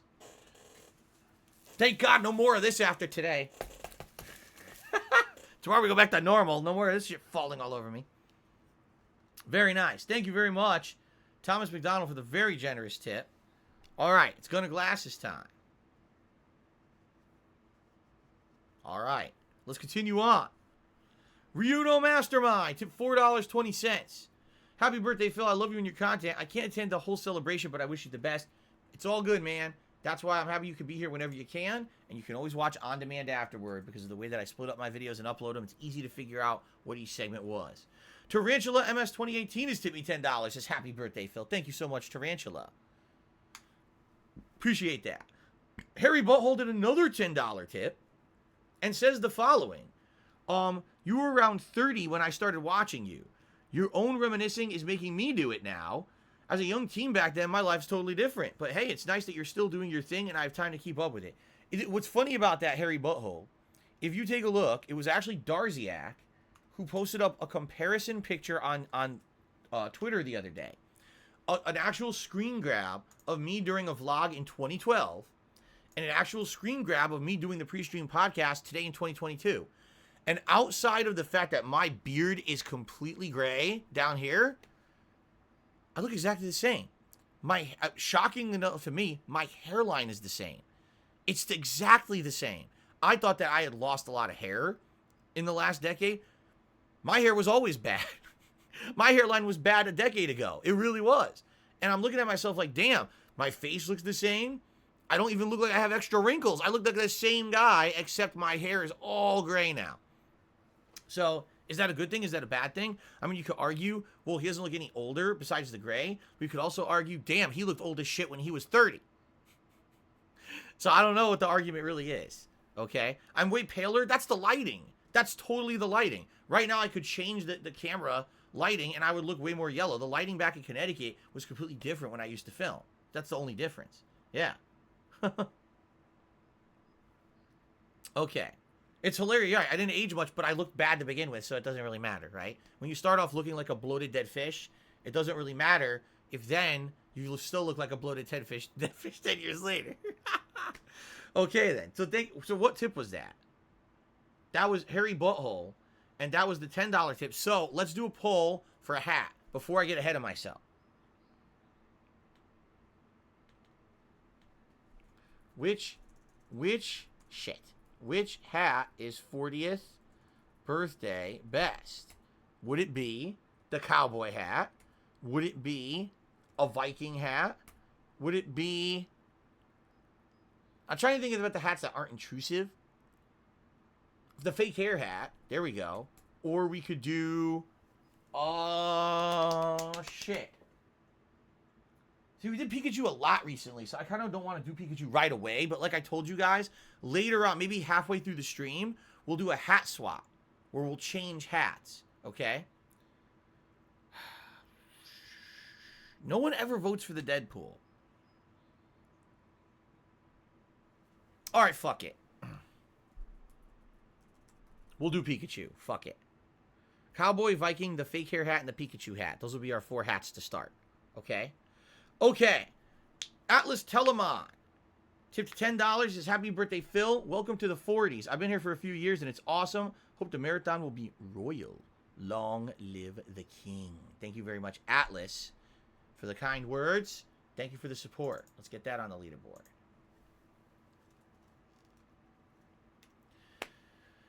Murdoch is here. He tipped $20. It says, happy birthday, Phil. Welcome to the 40s Club. It sounds like a lot of my viewers are actually in their 40s. Do you want to know the truth? I'm not surprised.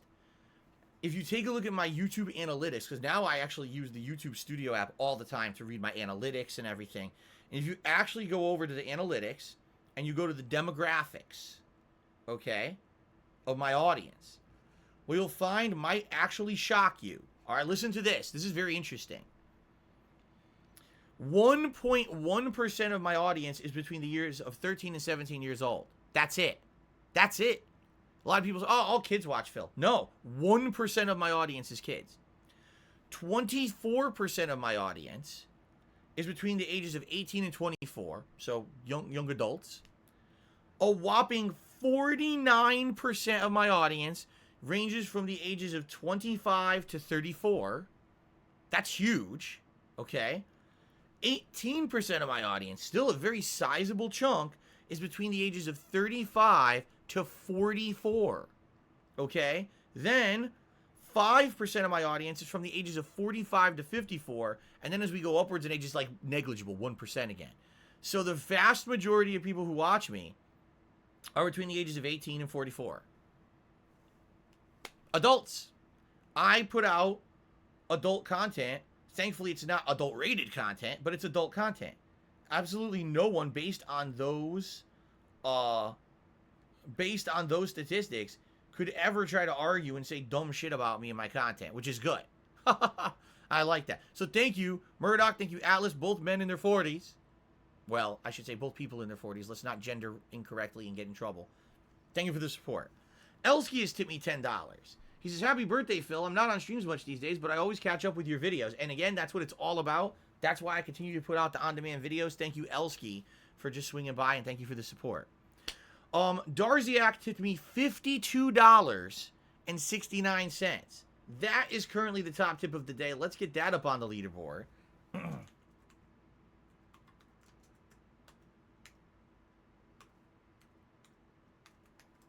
And that's going to propel us to $198 in tips, which definitely means there will also be either, because you're going to get to pick between a vest or a football jersey, and then you get to pick the color.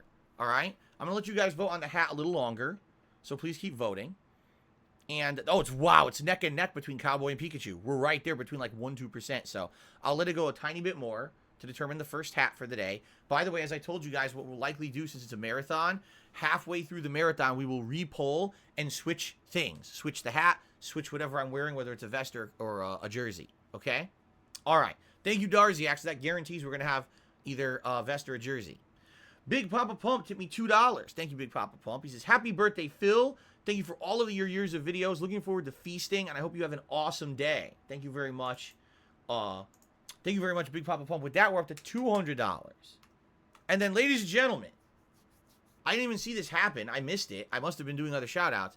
K-Styles1998 with a $100 tip.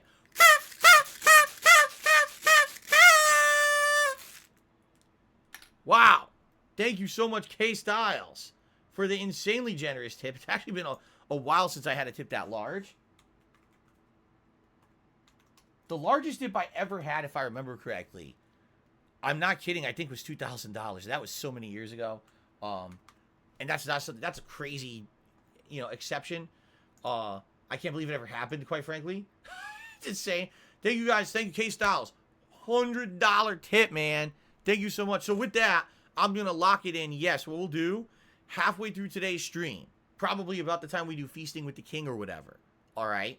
We'll do a switch where I'll switch hats and I'll switch whatever I'm wearing, so it'll be different, okay? Cool. Lord Shield just did a $10 tip. He says, happy birthday, Philly Paul, Dave King Burnell. None of that makes any sense, but I appreciate the tip. Thank you very much. Paul, Dave King Burnell. Right. Whatever you say. All right. So, thank you very much, Lord Shio Garath, for that tip. Now, I have to swing back to YouTube side contributions because you guys have been hitting me up with those. So, we have...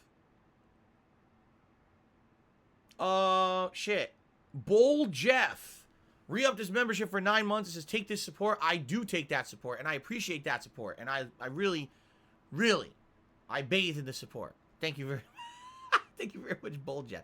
Alien Boy 13 is in a super chat. He says, happy birthday, Phil. I wish you the best. Thank you, Alien Boy. Jared Walsh just did a super chat. He says, are you going to see Sonic 2? I didn't see Sonic 1. I get the feeling eventually I'll see these movies. I went from being a movie buff to completely not watching any movies anymore. Seriously. This is what happens when you get older, is that your interests change. I don't watch wrestling anymore. I barely watch movies. What are you going to do? But I swear I will probably eventually get to them. I hope. I think I will eventually get to them. Okay? Thank you for the super chat. Sean did a super chat and says, happy B-Day, Phil. Thank you very much, Sean. Thank you all for your birthday wishes. You guys are freaking awesome. Let's get that up on the leaderboard. Thank you, Sean. All right, now we swing back.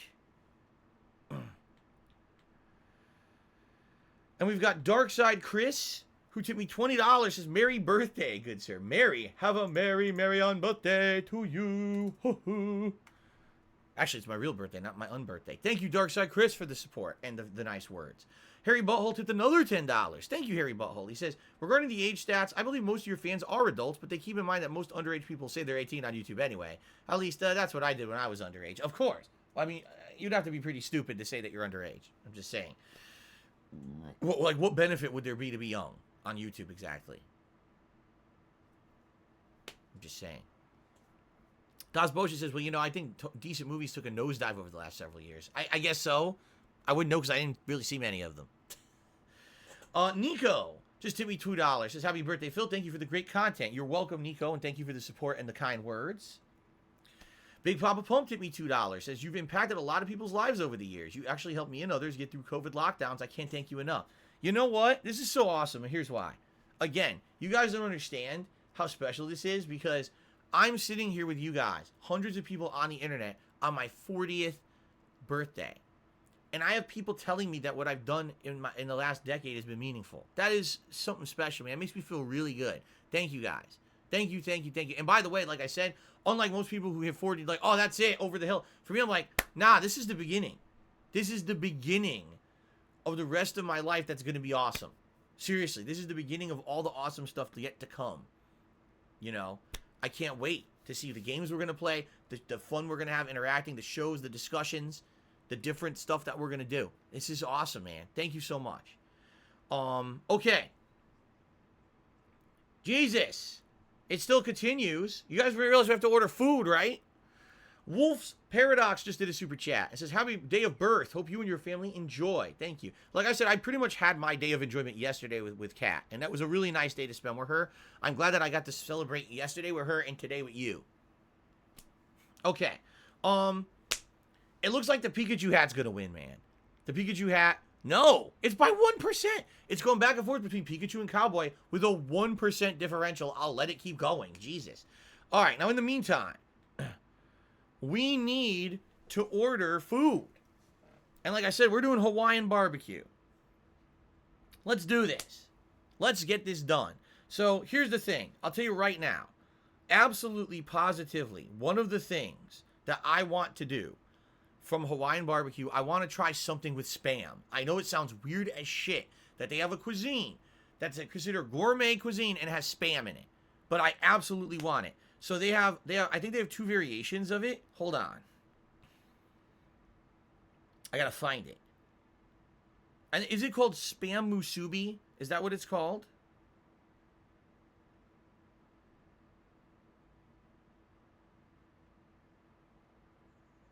Yeah, they have 2 variations. They have Spam Musubi, and they also have Spam Musubi with egg. Now, I don't know how egg would come into play in this dish. I know that it would be a slice of Spam, and they put all these toppings and things on it to basically make it taste good. And don't they also grill it, I think? So I'm going to try that, for sure. Okay? But should I get regular Spam Musubi or with egg? See, I don't know how the egg comes into play and if it changes it or not. You know? Should I get it with the egg? Try the original first without egg. Everyone's, okay. Okay, we're going to add that. I'm definitely going to get that. That sounds good. Now, I want something that's, like, unique. Now, I know their barbecue is incredibly unique. Let's take a look. Just to give you some examples of the food they have here, all right? So, here's their most popular items. Of course, Loco Moco. Now, can I be honest with all of you here? Loco Moco, I'm going to read what it says. 2 homemade hamburger patties, served over rice, topped with 2 eggs, and smothered in gravy, Loco style. Does it sound interesting? Yes. Does it sound, like, good? They do other stuff. They do other stuff that I think may actually be more authentic. From what some people have told me, the Loco Moco thing is kind of like a touristy thing. While if you actually get their slow-cooked barbecue meats, more like a luau, that's more authentic to what they actually eat there. Let me keep going. So they have katsu loco. They actually have a slow-cooked pork, and I forget what, they call it kalua pork. It's a slow cooker pork dish. Okay? They actually have yakisoba noodles, which I didn't even know that yakisoba was Hawaiian, but I guess they have that. Then again, chicken katsu is Japanese style, but they do it there in Hawaii, their own twist on it, right? Let me go through. So for beef dishes, they have Loco Moco, Aloha Terry Beef, Kalbi rib, so they actually do slow cooker ribs too, and a hamburger steak. Now we've seen hamburger steak in Japanese games I've played, right? Like in freaking Yakuza and stuff, you could get hamburger steak when you're going around. Chicken, teri chicken, which I think is like their version of teriyaki slow cooker chicken. Katsu loco, which is just chicken katsu with loco style, which is the egg and the gravy. Spicy teri chicken. They have katsu curry, so chicken katsu with curry, but I've had that at other places. Moshiko chicken, which is chicken thighs marinated with a special sauce, deep fried. A popular Hawaiian dish, it says. Pineapple orange chicken. I don't know if that seems too authentic, right? Garlic chicken, orange chicken, veggie curry. Okay. Pork. Okay, so their pork is called Kalua pork. And what it is, it's a slow smoked Kalua pork, and then they have different presentations. Sometimes you get it with cabbage. You can get it in that loco style, where they serve it over rice, top it with 2 eggs, and they smother it in gravy. Okay? That sounds pretty good. Karen says the Kalua pork would be Hawaiian barbecue. Lomi salmon. I don't know if they have that. I'll look. There is seafood coming up. Huli chicken. Teriyaki ribs. Haupi. Okay. All right. I'm absolutely getting the pork. 100% I want to try the pork. If that's one of the more authentic things, I absolutely need to try the pork. That sounds good to me. How I get it, I don't know. Because they have pork and cabbage, just the pork loco style. I think they have combination plates coming up too. Maybe I'll do that. So here's their seafood. Garlic style shrimp, a tuna poke bowl, or shrimp curry. Sadly, I don't think they have salmon. I don't think they have that.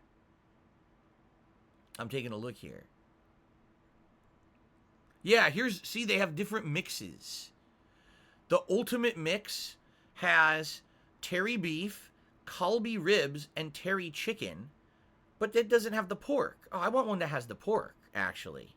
Yeah, I want one that has the pork. Let me take a look here. I gotta look because they have different combos. They have one that's just, it's pork and chicken together. Maybe I'll get the pork and chicken combo. Oh, they also have pork and beef combo.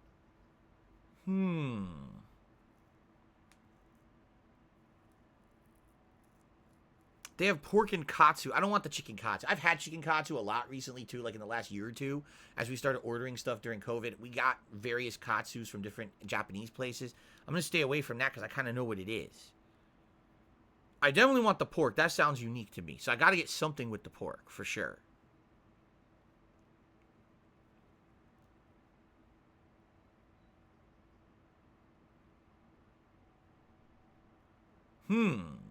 Oh man, this food sounds so good, dude. It sounds so good. Oh, by the way, it looks like the Pikachu hat won. At this point, yeah, we're just gonna go with the Pikachu hat to start. Keep in mind, guys, there will be a second. Karen says Locomoco isn't considered Hawaiian barbecue, but if you're just doing Hawaiian food and not specifically barbecue, it is one of the most delicious foods that we make. Do they like Pikachu in Hawaii? Is Pikachu part of traditional Hawaiian culture? I'm just curious. Silly. By the way, I saw more tips come in. I will shout those out. Let me order first, and then I'll shout those out. Oh, by the way. Now it's time to vote. Oh, shit, I screwed it up. Which apparel is birthday best? Would it be a vest or a jersey? You guys vote first on a vest or a jersey, and then depending on what wins, then you vote on the color. But you got to vote on vest or jersey first. Okay? There's a surfing Pikachu? Oh, cool. There is, isn't it? Doesn't Raichu surf? The Alola region or whatever? I was joking, but apparently... Okay, anyway. Man. So we're definitely getting the Spam Musubi. Excuse me. And we're definitely getting some kind of pork. But I'm curious, should I get the pork in a combo plate? And if I get it, you can either get it with the teri beef, or you can get it with the teri chicken. I'll be honest, I've had beef before from a barbecue place. It's absolutely outstanding. I have not had the chicken. So if I get the combo of the Kalua pork and teri chicken, that is, I think, more authentic, right? than the, well, not authentic, more original, because I've never had the chicken before. Yeah. There's a special Surfing Pikachu card. Cool. Okay. I think I'm going to do this combo. That's pork and chicken together. That sounds good to me.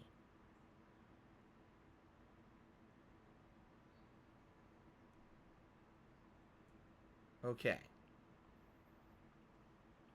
So far we got a Spam Musubi, and we got this combo plate that comes with this, the pork, chicken, and I think it has some sides like rice and some macaroni salad. Okay. Maybe I'll get one more thing, but not super expensive. I can't get something else really expensive. I mean, come on. And by the way, Cat wants to try. I have to find it. Where the hell did it go? Cat wants to try. If I can find. Where the hell did it go? I know it's on here. I just saw it. Where the fuck is it? Hold on. Here it is. Cat wants to try the Poke Bowl with tuna. She's never had a Poke Bowl before in her life. And she's dying to try one. She's always wanted to try one. I said, well, here's an opportunity, right? Why not? So she's going to get a Poke Bowl. All right. So far, I got a Spam Musubi. We're going to try the pork. We're going to try the chicken. And we're going to have some macaroni salad. Okay? Let me see. Oh, man. Thing is, everything... I don't want to add another thing that I'm not going to eat or finish. And it's expensive. You know what I mean? Let me look up here. Hold on. The Loco Moco is expensive. It is. It's funny because they treat it like it's a huge entree. 2 homemade hamburger patties served over rice topped with eggs smothered in gravy. But it's actually expensive. You would think, oh, 2 hamburger patties and eggs, that's like cheap. It's not. Do not get Loco Moco. That's great. Do not get Loco Moco. Someone's yelling at me. Don't do that. Macaroni salad. I love macaroni salad, so I hope that their macaroni salad's good. Can't eat it a lot. Macaroni salad, oh my god, it's so high in fat and calories, but I love it. It's delicious. Okay. Yeah, I think that might be just what we go with. I mean, that's going to be way more than enough food. The spam musubi, and trying the pork, and trying the chicken, and trying the macaroni salad. I really feel like that's enough. You know what I mean? Like, I don't think I'm going to want any more food than that. All right, I'm just going to go with that. So let me set it up here for delivery for later today. Schedule a time. Like I told you guys, we're going to aim to have that arrive between 4 and 4:30 p.m. Pacific time. Okay?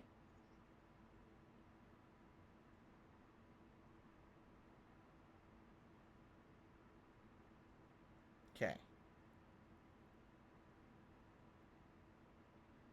Hold on. I'm actually upping the tip. I want this person to get a good tip.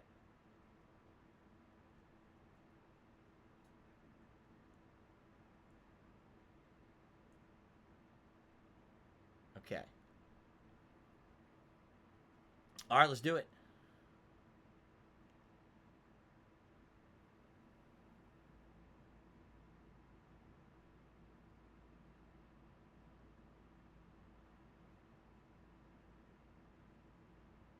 All right.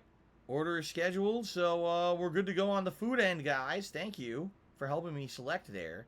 I actually appreciate, was it Karen, who basically was telling me what was more legitimately, you know, traditional for barbecue. I appreciate that help. Okay. More shout-outs. Jesus, this pre-stream will never end. More shout-outs. Alice Telemon took me $5. Said, you know what's mind-blowing? My son was 3 when I started watching you play Street Fighter 4. Now he's almost 16. And watching you play Elden Ring. He played you online in Super Turbo. Process that. Yeah. Pretty crazy, huh? Listen, when I was growing up, no one knew that you would ever have an ability to share your life with people over the internet. Like, no one even knew what the internet was. You know, what a crazy thing.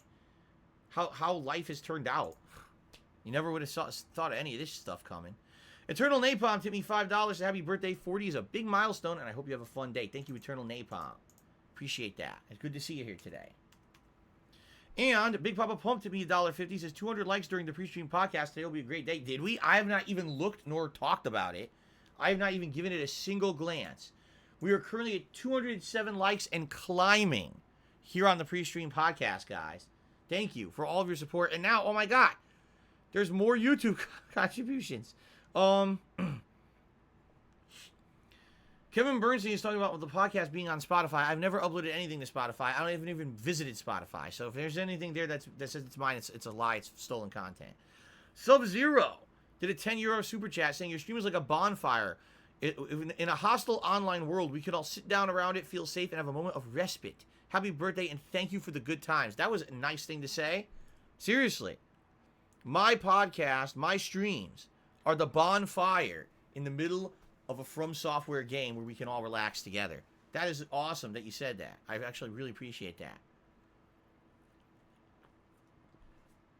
By the way, this podcast is almost 2 hours long. I just noticed the camera's crooked. That's my high level of professionalism. Okay. So, ladies and gentlemen, the vote for a vest or a jersey is hot and heated. It's 1%. No, 2% towards vest. All right? So, last chance. If anyone has a last-minute question, something else that they want to chat about, now's your chance, because we're going to end the pre-stream in just a minute here and actually jump into the conclusion of Ghostwire Tokyo. Now, I'm going to reiterate the order of events today. Ghostwire Tokyo will conclude, probably only going to take about 90 minutes. Then we're going to do some Skyrim Anniversary Edition. Then it's time for the food, Feasting with the King. Then it's Elden Ring. And then to end tonight, it's Kirby. That's the order I'm playing the games. I will change the stream appropriately to say what game I'm playing. I will tweet out when I begin playing each game so people will know when to join the stream. Okay? Okay. Derek says, what was the name of the Hawaiian restaurant? I'm not going to say, Derek. I'm not. You have to understand something. There's a million people who fucking are assholes out there. I'm not going to say shit about shit. If I do, then problems begin. All right? I'm not doing that. I'm not exposing information. Thank you, Protusum Zone. He says, happy birthday and hope for another 40. Guts is here today. He says, happy birthday. Hope you treat yourself well. I mean, treat myself will be eating food and chilling with you guys on stream today. That's the treating of myself today. Excuse me. Ooh, excuse me.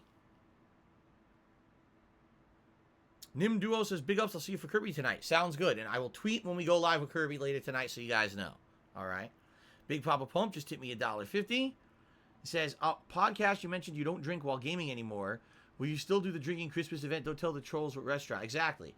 No, I do still do drink only during the Christmas event. But I still don't get drunk.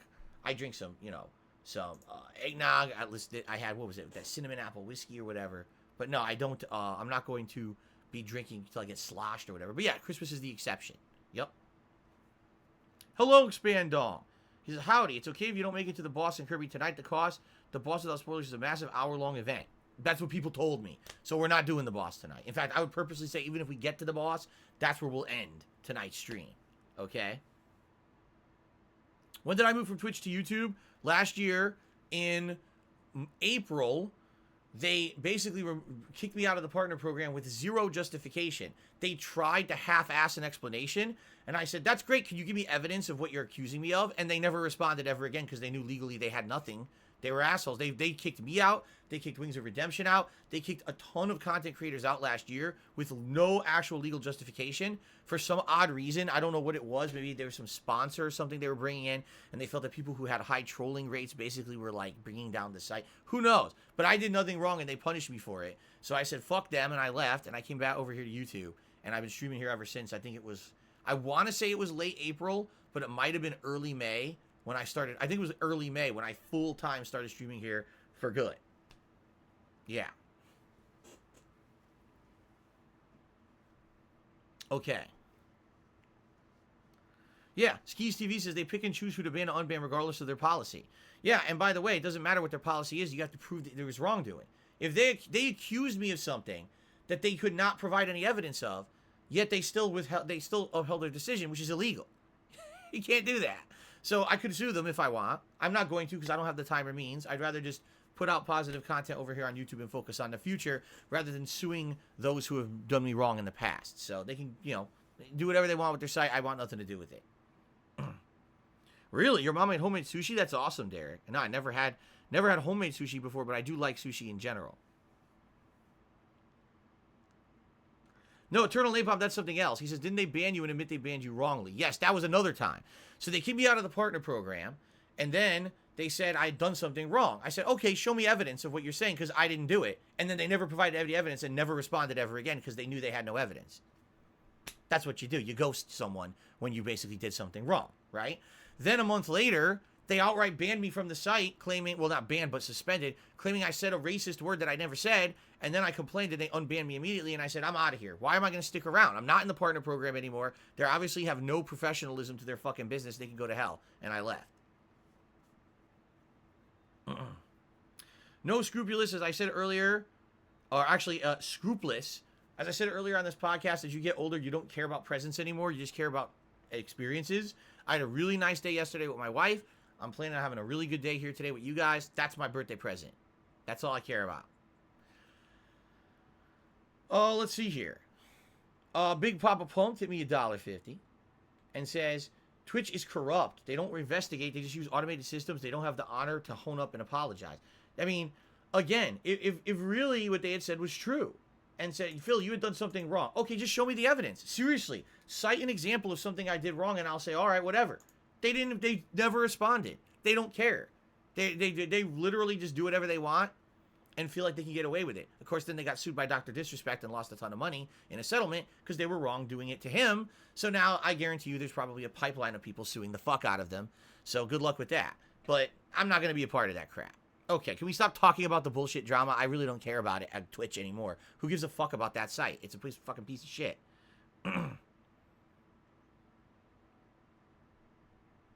No, I'm not playing the Chrono Cross remake.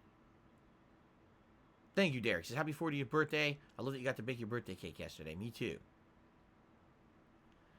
Protusum Zone said, if members' goal for reaction video falls short, but you get like 390 out of 400, will you extend the deadline? What's the point? The point of a goal is to hit the goal within the criteria.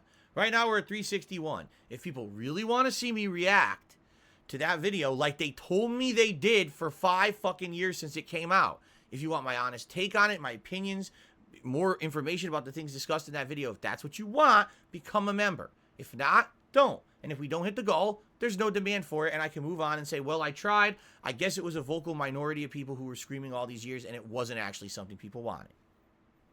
Big Papa Pump just hit me another $1.50. Says, I hope you like the Hawaiian.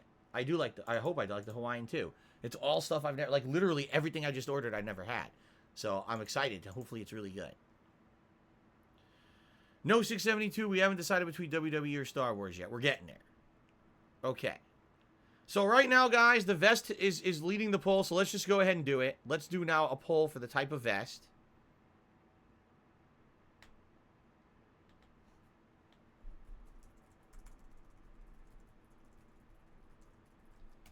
We will do the original beige, the red, the gold, and denim. No, we're not doing platinum. It's hot today. It's actually warmer temperatures. The sun is beating on the office wall. I'm going to be in here all day long. I'm not wearing the heavy vest and sweating my balls off. It ain't happening. Okay. All right. So, ladies and gentlemen, it is time to end the pre-stream. It's one of the longest pre-streams I've ever done, but we had a lot to talk about, obviously. Thank you for your overwhelming support during this pre-stream. I'm going to take a brief break to take a leak, and we're going to jump into Ghostwire Tokyo and finish the game. I'm going to update the stream. I'm going to tweet it out so you guys know. All right? And go from there. All right, guys? Fair enough? Thank you. Let's end the pre-stream and let's get going. Sweet.